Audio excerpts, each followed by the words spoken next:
Charlotte's Web by E.B. White and pictures by Garth Williams. Chapter 9 Wilbur's Boast. A spider's web is stronger than it looks. Although it is made of thin, delicate strands, the web is not easily broken. However, a web gets torn every day by the insects that kick around in it, and a spider must rebuild it when it gets full of holes. Charlotte liked to do her weaving during the late afternoon, and Fern liked to sit nearby and watch. One afternoon she heard a most interesting conversation and witnessed a strange event. "You have awfully hairy legs, Charlotte," said Wilbur, as the spider busily worked at her task. "My legs are hairy for a good reason," replied Charlotte. "Furthermore, each leg of mine has 7 sections: the coxa, the trochanter, the femur, the patella, the tibia, the metastarsus, and the tarsus." Wilbur sat bolt upright. "You're kidding," he said. "No, I'm not either." "Say those names again. I didn't catch them the first time."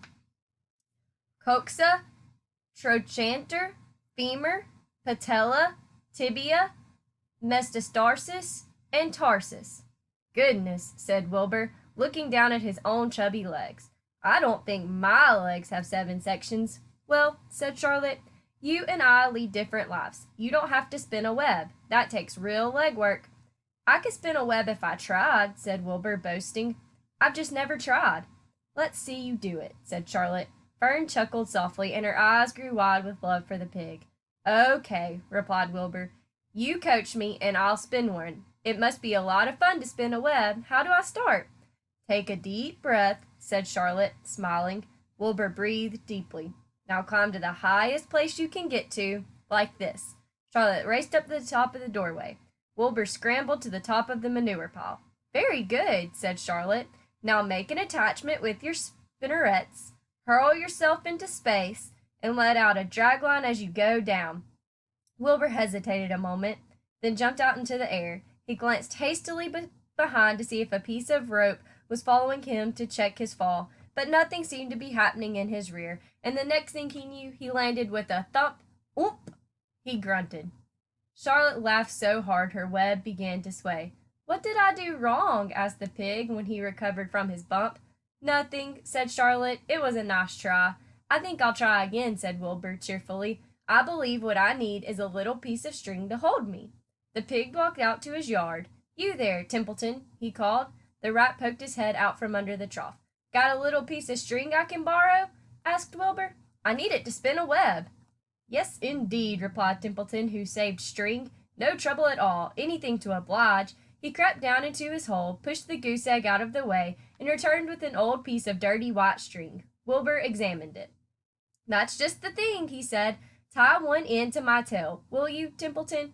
Wilbur crouched low, with his thin, curly tail toward the rat. Templeton seized the string, passed it around the end of the pig's tail, and tied 2 half hitches.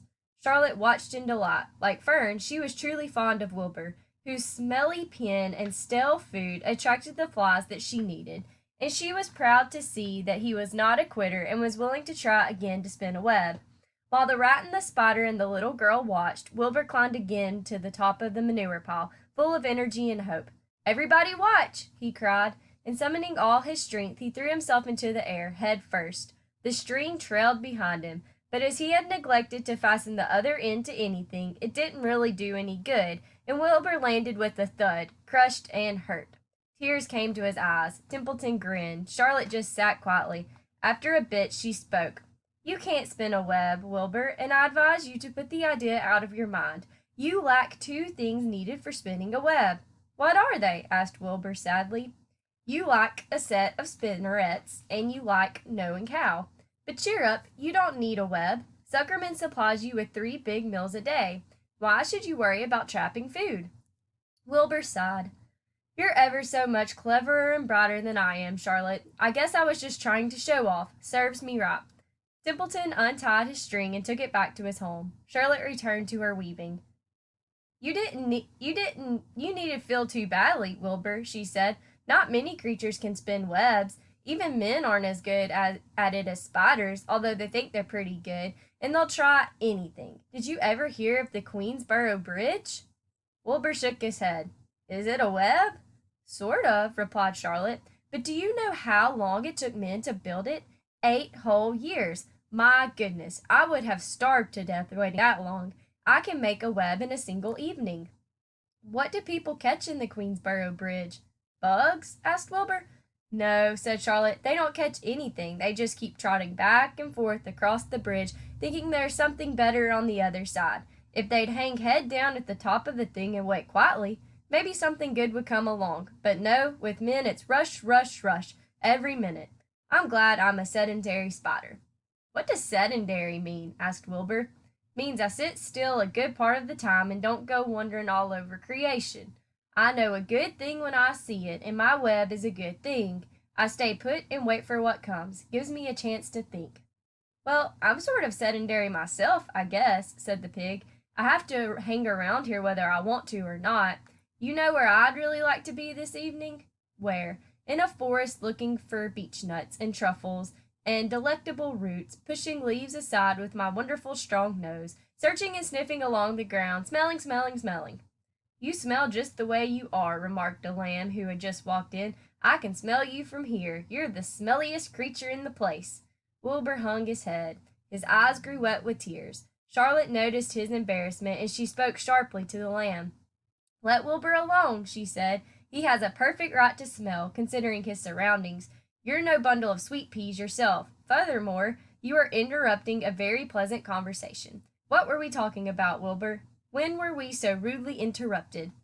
Oh, I don't remember, said Wilbur. It doesn't make any difference. Let's not talk any more for a while, Charlotte. I'm getting sleepy. You go ahead and finish fixing your web, and I'll just lie here and watch you. It's a lovely evening. Wilbur stretched out on his side. Twilight settled over Suckerman's barn, and a feeling of peace. Fern knew it was almost supper time, but she couldn't bear to leave. Swallows passed on silent wings in and out of the doorways, bringing food to their young ones. From across the road a bird sang, Whippoorwill, whippoorwill. Lurvy sat down under an apple tree and lit his pipe. The animals sniffed the familiar smell of strong tobacco. Wilbur heard the trill of the tree toad and the occasional slamming of the kitchen door. All these sounds made him feel comfortable and happy, for he loved life and loved to be a part of the world on a summer evening. But as he lay there, he remembered what the old sheep had told him. The thought of death came to him, and he began to tremble with fear. Charlotte, he said softly. Yes, Wilbur. I don't want to die. Of course you don't, said Charlotte in a comforting voice. I just love it here in the barn, said Wilbur. I love everything about this place. Of course you do, said Charlotte. We all do. The goose appeared, followed by her 7 goslings. They thrust their little necks out and kept up a musical whistling, like a tiny troop of pipers. Wilbur listened to the sound with love in his heart. Charlotte, he said. Yes, said the spider. Were you serious when you promised you would keep them from killing me? I was never more serious in my life. I'm not going to let you die, Wilbur. How are you going to save me? Asked Wilbur, whose curiosity was very strong on this point. Well, said Charlotte, vaguely, I don't really know, but I'm working on a plan. That's wonderful, said Wilbur. How is the plan coming, Charlotte? Have you got very far with it? Is it coming along pretty well? Wilbur was trembling again, but Charlotte was cool and collected. Oh, it's coming all right, she said lightly. The plan is still in its early stages and hasn't completely shaped up yet, but I'm working on it. When do you work on it? Begged Wilbur. When I'm hanging head down at the top of my web. That's when I do my thinking, because then all the blood is in my head. I'd be only too glad to help in any way I can.